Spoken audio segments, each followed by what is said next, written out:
Okay, so we'll go ahead and get started.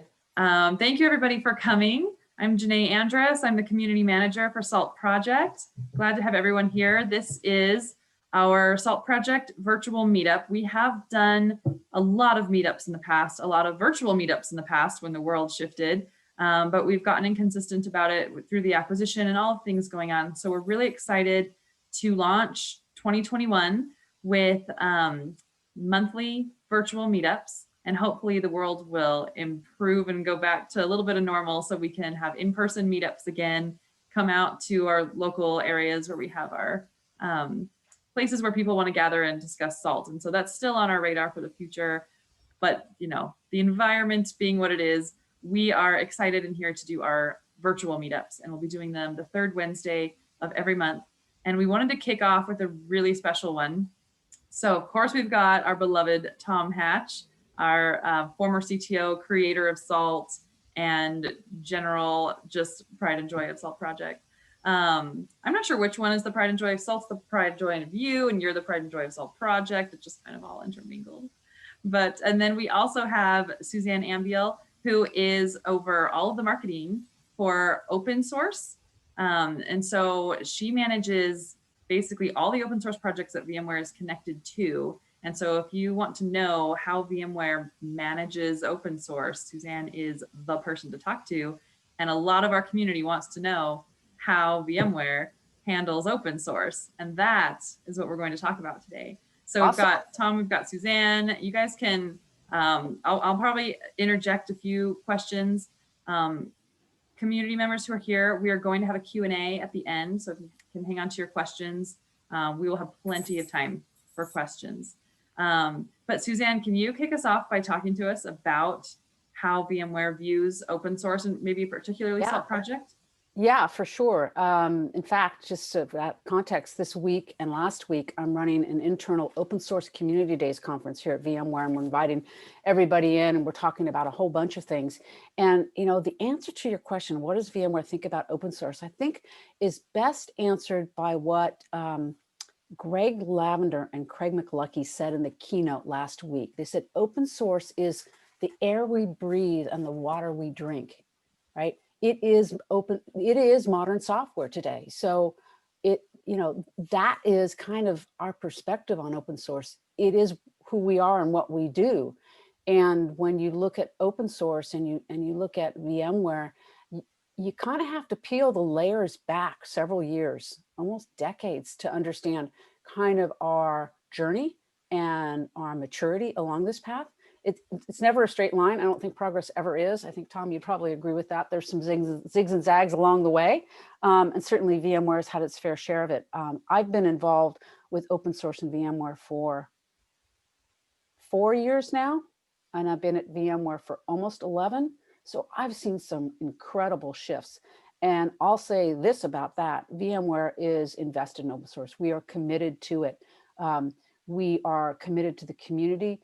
We are, I'll admit it, parts of our company are still learning about what it means to be a community versus a set of customers. So there's still learning happening. And so it's super exciting to see as people lean into it and go, wow, this is really cool. Hopefully that's giving you a little bit of a perspective and insight into what VMware thinks about open source. And we are super excited about the SALT community. We think this is going to be awesome. I'm so excited. I love that. And Tom, I know when we were going through this acquisition, you brought up very often comments about how you see the world, for SALT in the future and how VMware affects that. And I just remember that coming up over and over again, you saying, really what I'm worried about is how they view SALT Open, SALT Project. How have you seen that shift from the moment you started talking to VMware about the acquisition to now? Well, that's my opinions there have changed a great deal, because I mean, to be honest, if we go back, I didn't interface directly with VMware much over the last 4 or 5 years, and my interactions with VMware in the more distant past was less open source friendly, to be honest. And so when we started talking to VMware about acquisition, I was skeptical. And I was very deeply reassured and found it very reassuring, not only getting into VMware and finding out about how much they had changed over the last 4 or 5 years when it comes to open source, how much VMware's attitude towards open source had shifted from where it had been years and years ago, and evolved into something that's a really healthy attitude towards open source. So that was one of the things that really got me excited about VMware. I saw a lot more real commitment on the inside of VMware for open source, and also since joining, it's been 3 months now. It's been an interesting journey. I've never worked in a big company before. I keep saying that, and everybody in VMware says, no, we're not very big. Because, they say, well, I used to work at IBM and they were huge. We're little. And I'm like, no, you guys don't know what little is. And so there's been a lot to learn, a lot of learning curves. And like Suzanne was saying, not everybody inside of VMware gets it. And it's been really interesting to learn better how to explain to more people how open source works, but also understand why a lot of people struggle to understand what that big picture is. And a lot of that, in my mind, is turned into that to really understand open source from a commercial and a corporate perspective. You've got to understand how to look at the world through a more complicated strategy.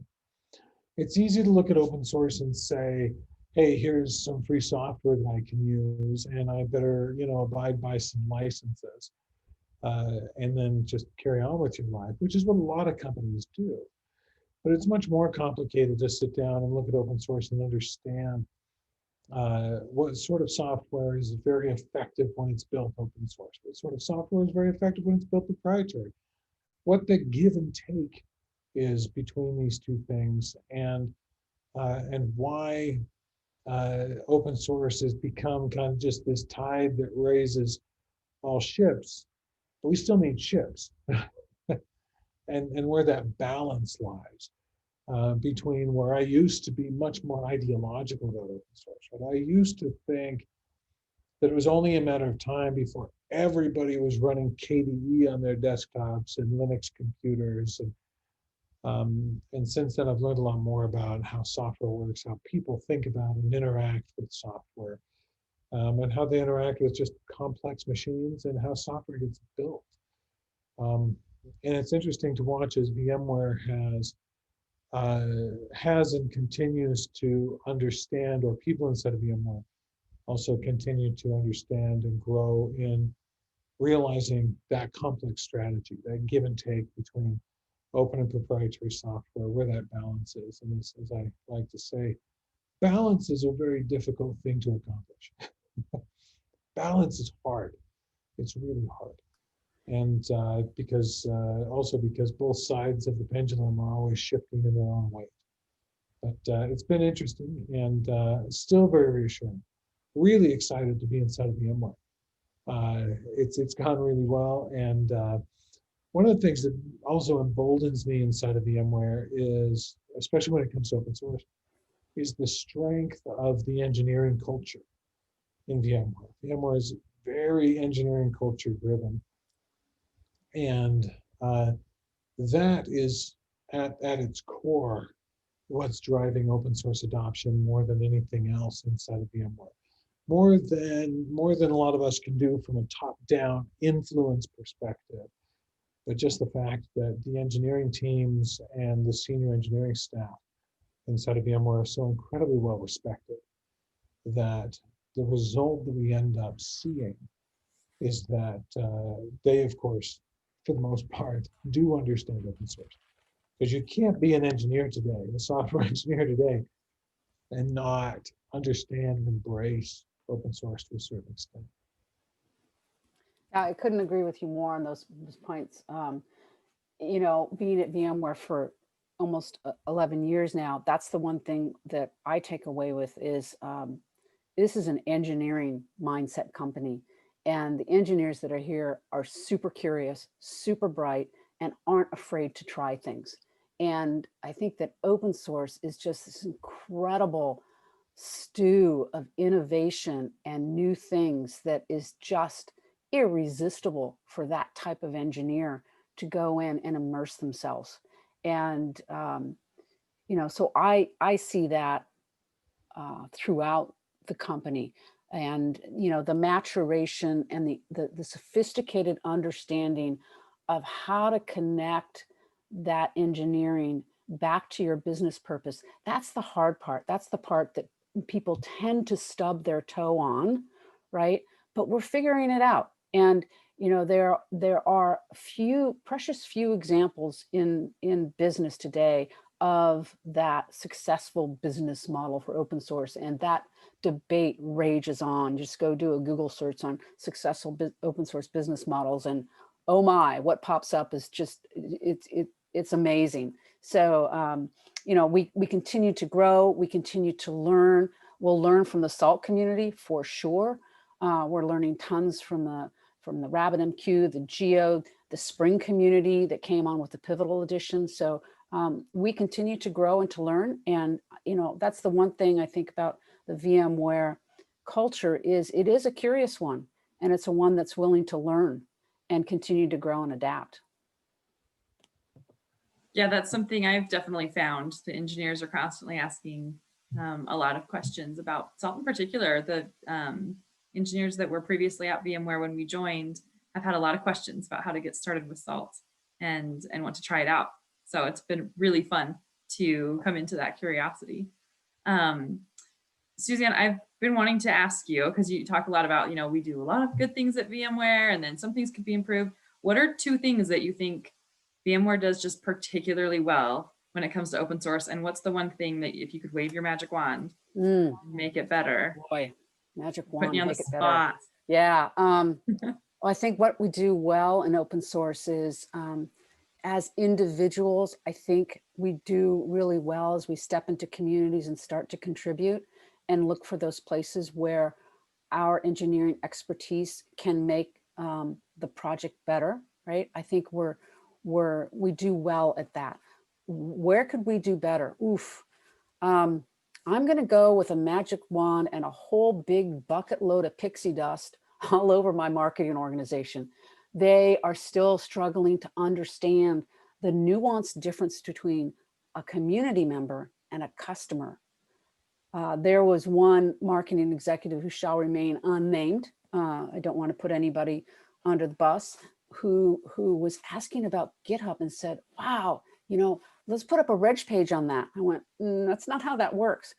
Oh, sure. And then I joined a different team. They said, oh, you must have a great contact database. I'm like, nope, I don't scan badges. Are you kidding me? And they looked at me and they looked at me and I'm like, you have a few things to learn. That was a couple years ago. So there has been some greater understanding, but I would still want a bucket of pixie dust on my marketing peeps. And I am in the marketing org, and I am getting the word out.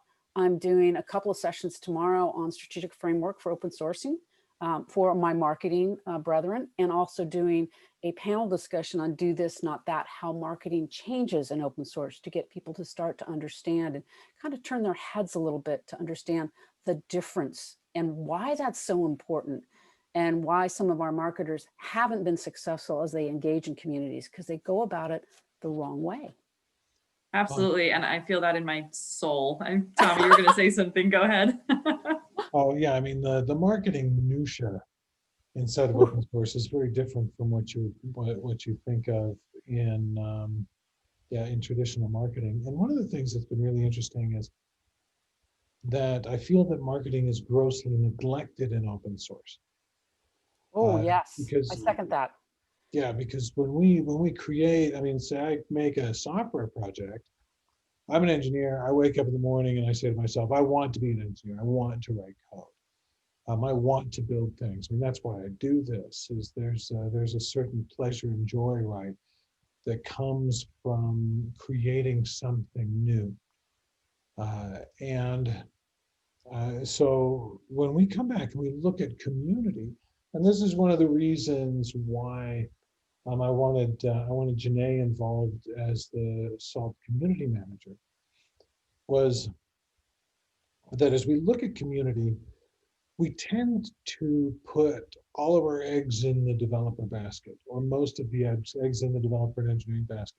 It's an important basket. I don't want to downplay how important it is to work with engineers in a community and make sure the contributions are coming in and that people in that communication is flowing. The community and open source are about so much more than that. It's about getting the word out. It's about users. It's about understanding how to communicate with the silent user. Mm-hmm. And getting it so that that silent user understands that, yeah, this open source project is focused around doing specific things. It's focused about delivering more great software and features to people, but that it's focused around solving the problems of that silent user, because they are so often the ones that we want to be more engaged with. Mm-hmm. Because those are the people who are going to come back and give us that nuanced information of here's the little hiccups, here's the little problems that you run into. One of the big problems I run into in open source is solving the last mile problem. Mm-hmm. When we come back and we look at a traditional proprietary piece of software, the last mile problem is fairly easy to solve because that's where the money is. That last mile is where that piece of software goes and says, now I'm going to make your life easier. This is where that polish is going to go. I mean, I look back at, so some of my absolute favorite open source project, or one of my favorite open source projects is Krita. I love Krita. I'm sorry, GIMP, but Krita's better. and Krita, though, can't print. Here's art software that can't print, just as an example. And you go and you look on their website, how do I print something I've done in Krita? They say, okay, you want to export it to either a PDF or a JPEG and then open it in a system viewer and then print it from there. Go open it in Ocular on KDE or, you know, and then print from there. And you're going, where's the polish, right? Where's that last mile? A lot of where that last mile escapes us from open source is communication with users. Not just getting the word out, but getting information from users back.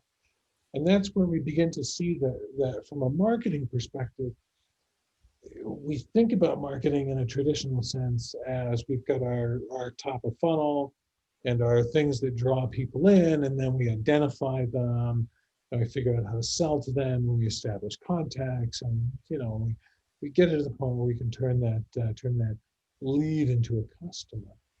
But from an open source perspective, it needs to be different, I think, and I feel that this is very neglected in open source projects, that we need to be able to understand what is it that we want from these users?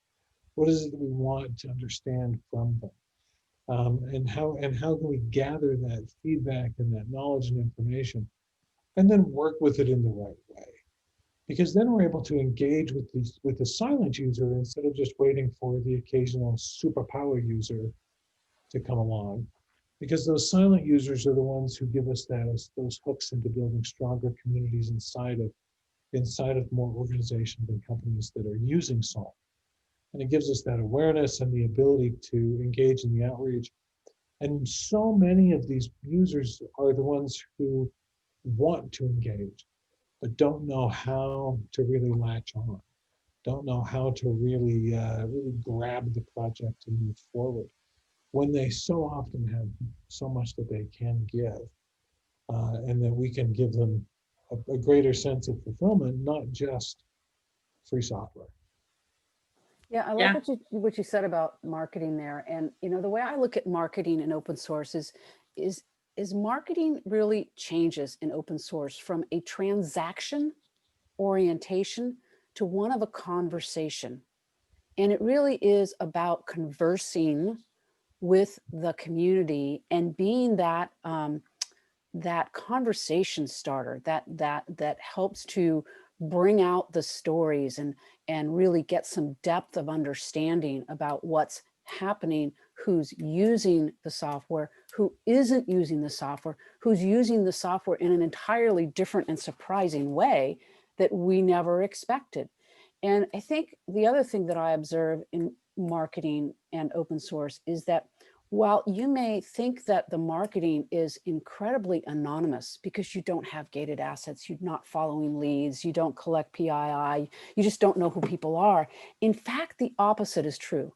I think that marketing in open source communities is even more intimate than the large, massive B2B campaigns and email and meet me at the booth type of thing. It really does become a community and a conversation. You start to know people and understand them and see them. I know I've met so many people in the Linux community now in the different shows that I've been to, that, I really miss them this year. I didn't get to see these people. I didn't get to see the woman that dresses up like the Susie Lizard and wanders around the ScaleX floor. It's like, she's adorable, a little quirky, but it's adorable. And, that she's got a story. Everybody's got a story. So I think that's, what I observe about marketing in open source. It's not a dirty word. I think you just need to reframe it and understand it differently in open source. It's not about collecting leads. It's about starting and continuing and growing that conversation and building up that relationship with your users and your developers. Get interested people to be users. Get those users to be commenters. Get those commenters to actually help change the software. And then, really get involved in the project at that new level. And I think that's what the marketing funnel looks like in open source. It's more about community and really making it a highly engaged, fun place to be. Well, one of the things that's really interesting about getting people from a corporate perspective to understand open source is also helping them understand what the value is and where the value drivers are. Mm-hmm. When you sit down with a traditional marketing team, their job is to produce revenue, right? They need to help make money. I mean, that's what a company does. And I mean, we can sit down and we can talk about the value of the relationships that we gain, but it's really hard to sell that to a corporation if it doesn't eventually tie into revenue. I mean, we just need to be honest that a company needs to have revenue. And that's one of the things that I've really enjoyed about a lot of people in the SALT community is how excited they've been when Salt Stack was more profitable. How excited they've been to see that their efforts were actually contributing to profits. And I've run into a lot of people in open source communities that have felt jaded and upset that the open source project was being used for profit. But I would say the vast majority of people in the SALT community have been very, very positive and very excited to see the financial success of SALT. And I think it's important that we're able to figure out and communicate better that these things still go hand in hand. That oftentimes communities do want to see the financial success of the peripheral products around a project. Because when that becomes tangible, then the resources that can be dedicated to that project increase. And at the end of the day, the open source projects still need resources. As we come back and we look at how an open source project contributes to the revenue of a corporation, then the mechanics of how that works becomes extremely reflective on how that open source project is fed by the organization as well. Because there are open source projects out there that produce significant revenue for organizations, but those organizations and corporations don't feed them because the way in which the revenue is garnered is not necessarily tied to the thriving nature of the project. And there are many, many examples of organizations being able to just bleed an open source project dry, as opposed to looking at it as a continuous font of new users, innovation, and mechanisms that can help carry the organization in of itself into the future. And so the very structure of how an open source project works, the very architecture of its code, ends up having an impact on what the business relationship it's going to have will be. Whether it's a cog or a platform, whether that code is a library or a product, drives so many differences.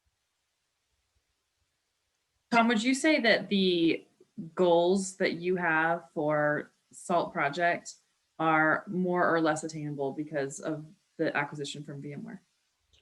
One of the things that I'm really excited about is that many of my goals for SALT feel much more attainable now than they did 4 months ago. And they feel more attainable because I feel like our mechanisms that we have for monetization and driving revenue for VMware, it gives us a lot more optionality with respect to how we can drive revenue. And that when we've got greater optionality for driving revenue, and when we've got more people inside of VMware that understand strategically how to drive revenue in conjunction with the development of open source software, then we're able to open source more software, we're able to innovate more, we're able to be more flexible, and we're able to better support our community engineers. And that's been an interesting transition just over the last few months. Actually, I've got a really good example. I think Max Arnold is on this call.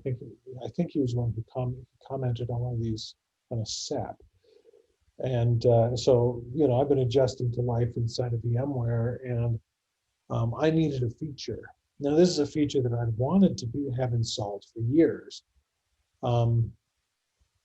But I was looking at things saying, oh, that feature I've wanted for years, if I had that, then it would solve this problem with another project that we're trying to, another product instead of we're trying to integrate into.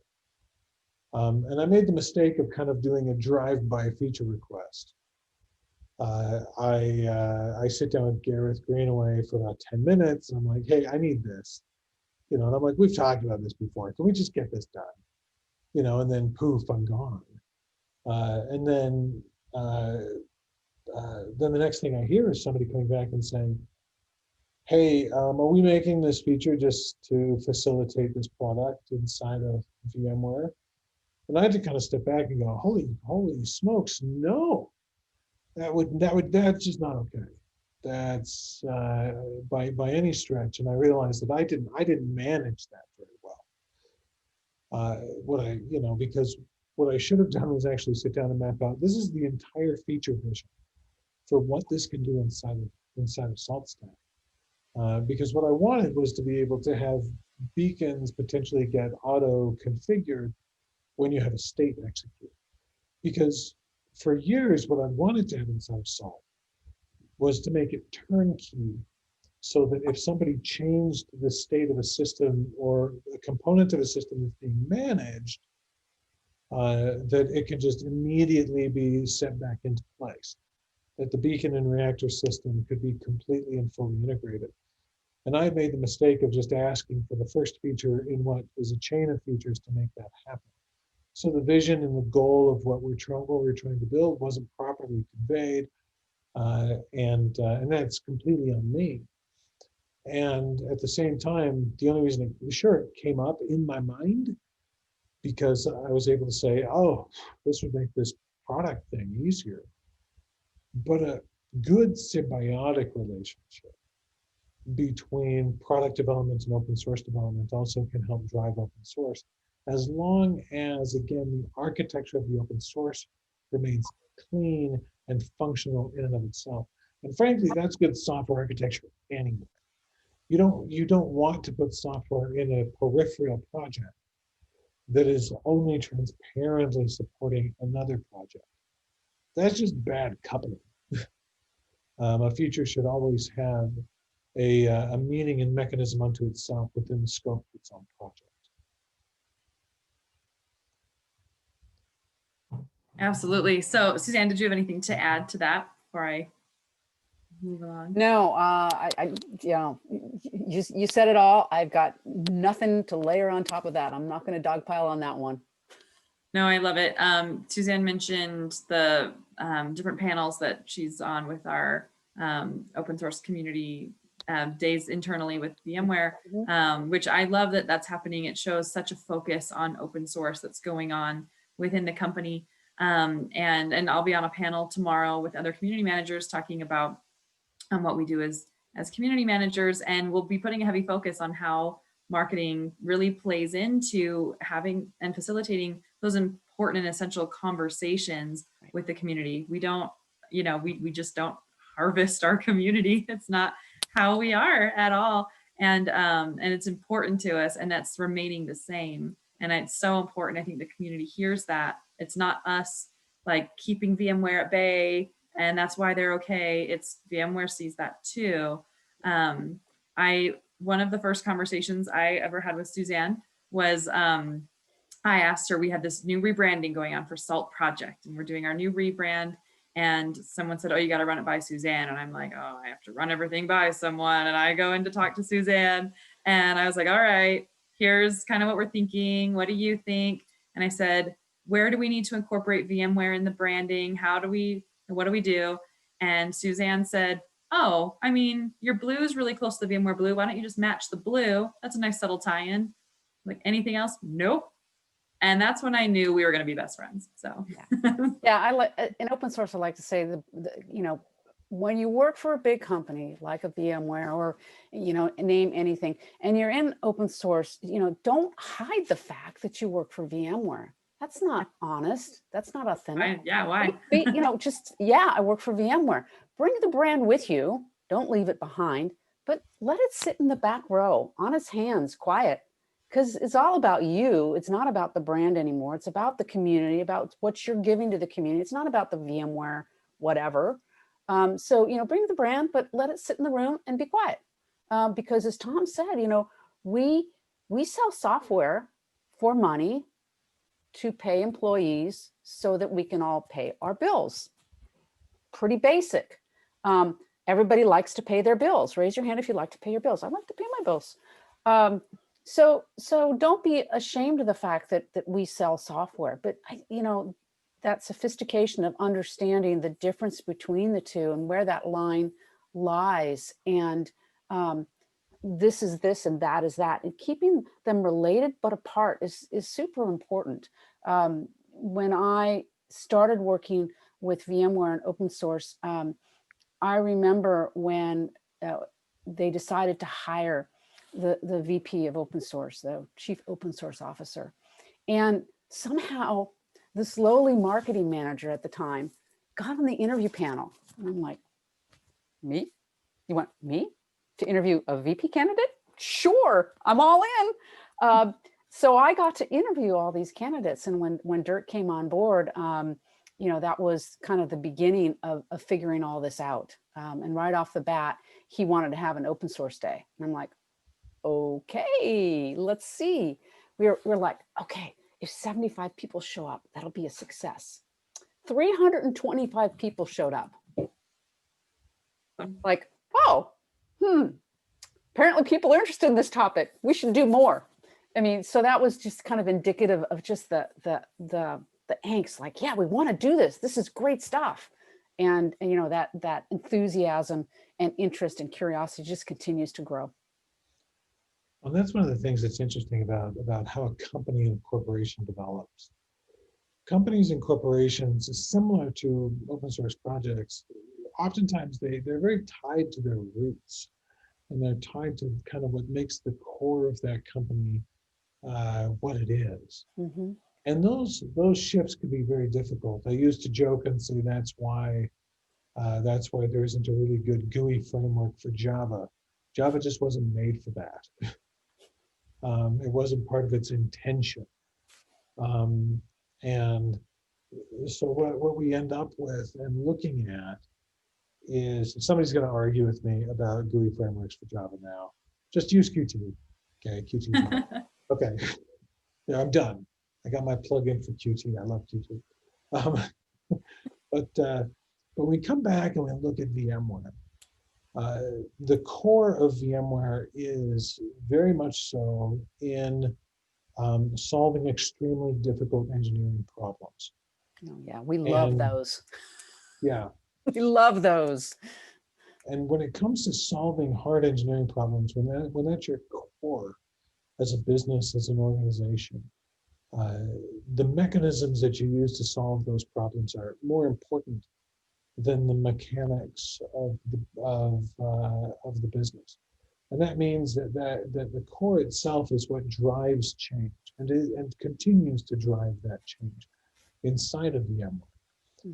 And since that core, again, is an engineering core, there aren't very many good engineers out there nowadays that don't embrace open source because they get it. Yeah. And so what's happening, and Suzanne, you know, why VMware sees that kind of response right out the gates is because it's recognized on the inside. And because of that recognition and because of that motion is why we've seen so much change and so much growth in VMware to embrace open source. That as the restrictions are removed and it's easier to embrace open source, things become a lot smoother. Yeah, no, that's great. I knew as soon as I got Tom and Suzanne in the same space, you guys would just run with this, both champions of open source. And I was so excited to get you guys together for this. I want to leave some time for Q&A. This has been absolutely fantastic. I've loved the conversation. It's taken a lot of self-control to just be a listener because I get so excited about these things that we're talking about. So Randy chimed in with a question. So we'll kick it off with his question, which is, how does VMware plan to contribute to or assist with SaltStack open source projects? And I'd like to amend it that SALT projects, right? So SaltStack is no longer in the verbiage for our open source, but SALT projects. So how does VMware plan to contribute to or assist with SALT projects? So when it comes back to VMware contributing to SALT, one of the things that's been really interesting is that, again, we need to gradually bring things in. It's very difficult to come in with a heavy hand. And so the first things that we're beginning to see from the VMware contribution into SALT is to satisfy the immediate needs of VMware, to be honest. And this is how open source works. And when we go back and we look at, I remember a few years ago, the biggest contributor to the Linux kernel was Microsoft. And a bunch of people are making a big deal about, oh, wow, Microsoft is this huge contributor to the Linux kernel and open source. Their contributions were all about pushing their own products and pushing their own capabilities. This is the first place for us to land. This is the first place for us to get traction. Because what's important isn't, it isn't necessarily, how do I put this? It's really easy to look at a situation and say, wow, we definitely need to have contributions of this type, or we should expect a specific rah from VMware because of this acquisition. Instead of saying, what's the best way to naturally make things happen? When we naturally make things happen, it's much smoother, it's much easier to work with. As we come back, and so it's Randy asking the question, so I'll reference Tiamat. As we come back and see greater adoption of Tiamat, we're starting to see a little more interest inside of VMware to use that to package Python components that are inside of VMware. As we begin to see that become important to the direct deliverables, then we're going to see more interest. We come back and we look at teams inside of VMware wanting and needing to use SALT to manage VMware products. We're beginning to see more and more interest as engineers are spinning up on how it is that they can work on getting VMware support inside of SALT. As those initial problems get solved, and as we see more and more engineers inside of VMware want to interface with and contribute to SALT to solve their immediate problems, then that builds a better foundation inside of VMware. And that gives us better justification from a corporate perspective. That makes it easier for us to allocate resources more formally. And it gives better exposure to the platform to a greater audience inside of the organization. Those things still need to happen. So I'll go back to the first thing I said, which was it's really easy to look at a situation like this one and just say, So pile of money in this direction, right? Instead of understanding that a big ship moves slowly, and knowing how to adjust the rudder a little bit in the right direction is how we get the real energy. And so we're not going to see immediate massive VMware contributions. But what we are going to see is beginning to shift in those directions in a really positive light, which allows us to have a lot more energy. Let's see, and Randy, do you have any follow-ons to that before I dive into Max's question? Yeah, I guess the follow-up to that would be, that all makes sense. I guess I'd wonder if the governance of SALT's open source projects would fall under VMware or some sort of hybrid governance, or is that going to continue to just belong to SALT per se? The intention is that governance continues to belong to SALT.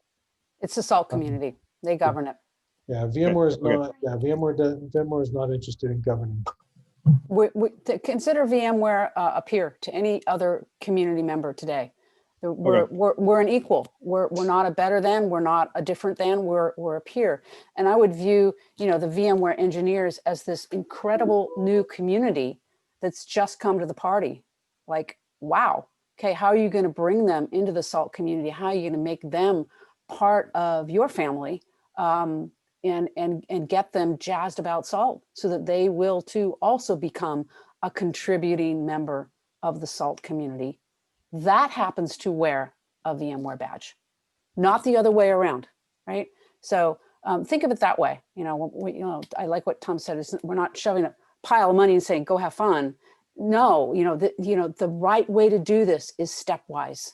Let the story unfold. Let the next 5 engineers look at SALT and go, that's super cool. What if it could do this?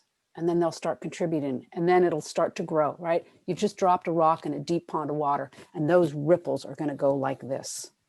Well, and really, Randy, I appreciate the direct, does VMware have intention to mess with governance question? Because to be honest, that's been so incredibly distant from any conversation inside of VMware. Every conversation, even before this hasn't even been a conversation post-acquisition, because pre-acquisition it was established that VMware is not interested in governance. So much so that it's not even mentally a thing. Yeah, I think governance is a super important thing. If you talk to Dirk Hoendel, who's our VP, Chief Open Source Officer, or Don Foster, who's in charge of community strategy, governance is a super important issue. And the governance that's so important is the community that governs it. When the whole dust up around Knative and Istio started, I'm sure you're all aware of what that was. That was very concerning for VMware. And we did not want to see it go the route where Google was driving it. So we understand the value of keeping project governance and just preserving that integrity. We have no interest in being a single vendor governing body over a project. That is the furthest thing from what's our interest. Well, outstanding. Yeah, and Randy, they hit it home, but as a community manager, no one's getting up in my space telling me how to pull the strings, how to run the community. The governance is still lying very much with the SALT team. So the only way that I guess VMware is doing it is the fact that, I'm a VMware employee and I'm the community manager, but I'm of course from SALT Stack and part of the SALT team, and we're doing our SALT project thing. So, and no one's really, it's been really, really impressive to me because I came in really nervous that people were going to get all up in our business, and it's been nothing but how can we help? How can we support? What resources do you need? It's been wonderful. So. Yeah, I'm sure members of the community have been worried about that as well, hence the question. But no, that I figured great question. That'd be the response, and I'm glad to hear it. So it'll be great working with all the engineers over in VMware as well and SALT. Yeah, definitely. Max, do you want to unmute and ask your question, or I can read it? Yeah, I can start covering that, Max, because that's a complicated question. So there are a number of components that I'm currently in the process of getting approvals for open sourcing. And there are a number of components that we aren't planning on open sourcing. At this point, it would be really difficult for me to give you a really clear view of what we are and aren't planning on open sourcing. just because it's one, it's early, and I just, I don't have all the approvals and everything lined up perfectly yet. With that said, again, there are a number of components that we're looking at open sourcing. From an enterprise perspective, the enterprise API and those components are being directly integrated into proprietary products. I can tell you that. And subsequently, those are not things that are currently on the table to be open source.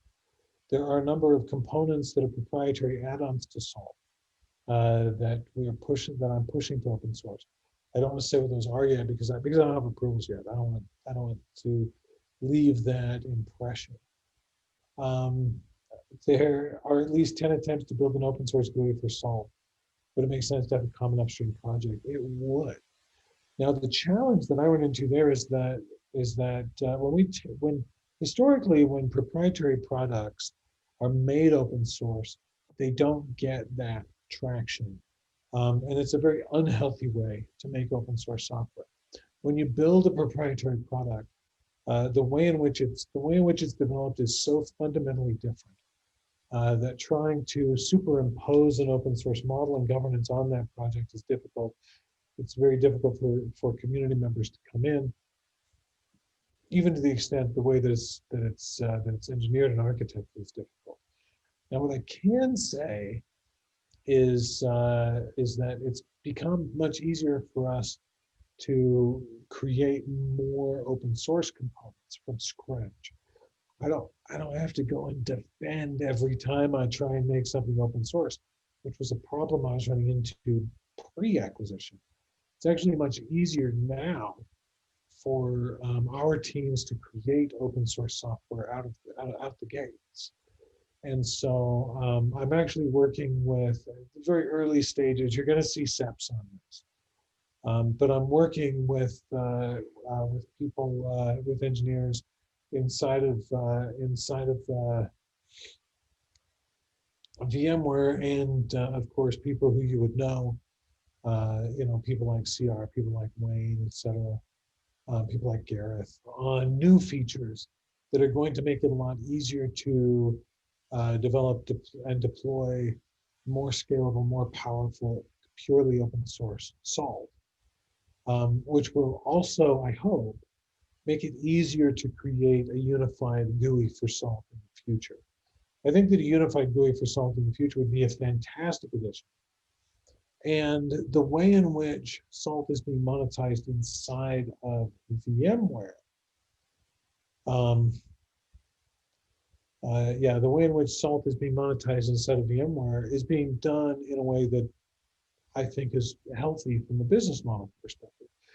Because I'm going to come back and I'm going to argue very aggressively, especially in the case of Salt, that the best way to monetize the best way to monetize and have a business model that incorporates Salt as an open source project is to have peripheral products that integrate extremely well with what Salt is able to do, and sell components that make sense to people and users who are peripheral to the core open source users.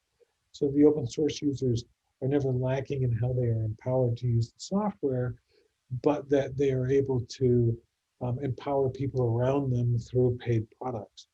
And that can help solve last mile problems, and that can empower people who don't have the same proclivity to contribute and engage in a community in such a way to help drive that project forward.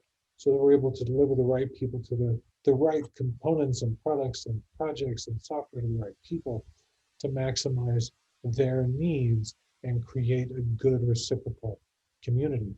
And so that's where I come back to, I think it would be a bad idea from an engineering perspective. And in all honesty, I'm not saying this is a shill. In all honesty, it's if I open source the UI, there's so many things in there that are so product specific.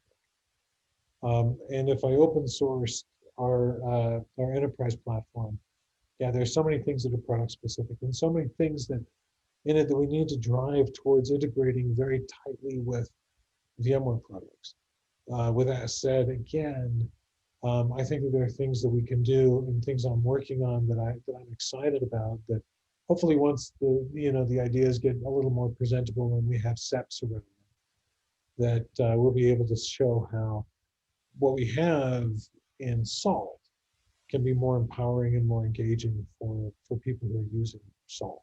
And then, yeah, again, at that point, hopefully we can make a UI that is more community driven and is more unified and is less of the kind of UIs we've seen in the past, which is a lot of them have been very quickly put together instead of being really robust, community-driven UIs that can really push a project forward. And I think that, again, that'll be a lot healthier than what we've seen in the past, and frankly, easier and should be able to happen faster than when other projects are acquired and they say our proprietary components is now open source. When a company, I would actually argue that when a corporation open sources a proprietary component, especially a UI as an example, I would argue that's a sign of the corporation saying that they care little for the open source project, because they're coming back and saying, we have other ways to monetize this that don't even involve the products that were associated with it when it was independent. And that means that they almost always want to just drain the product or the project, sorry. And they almost always want to just use it as, I'm going to throw these guys a bone to make myself look good. And I'm avoiding naming names because I'm thinking of a specific competitor who did a very similar thing.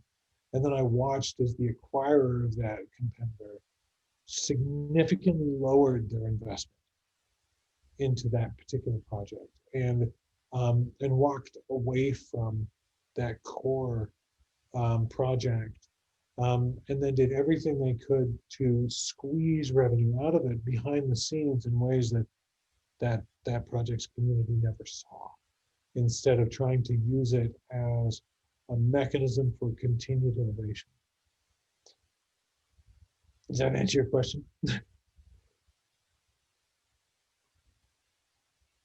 Max is gonna unmute, but that was great. And perfect. Max said yes. And we are about at time, but I just want to thank everyone for being here and talking about VMware and what that is looking like for SALT Project. The bottom line is that we are very proud and excited to be a part of VMware. And it is not just that VMware is going to allow SALT Project to continue. They are invested and excited about SALT Project being SALT Project. And it will continue on being SALT Project and not with a million strings and things being pulled and a lot of interference from VMware. So it's still run by the SALT team, and we're really, really excited about all the possibilities that are going to be unfolding for us over the course of 2021. And of course, virtual monthly meetups are part of that. So I hope you can join us next month, third Wednesday, and we'll do this again. Thank you so much, Suzanne and Tom, for being here and chatting with us. Absolutely. Really, really appreciate you. That was a lot of fun. Enjoyed meeting everybody and chatting you all up. If you ever need to reach me, you know where to find me, Janae and Tom. That's right. And you're welcome back anytime. We loved having you. Yep, we love working with you, Suzanne. All right. Well, you're on my Slack channel. I've got that big S right there underneath my VMW. So I watch it. I'm in there every now and again, watching. Perfect. Thanks so much. Cheers. Awesome. Thanks everyone so much. Have a great rest of your night. Bye. Take care. Bye. Thank you.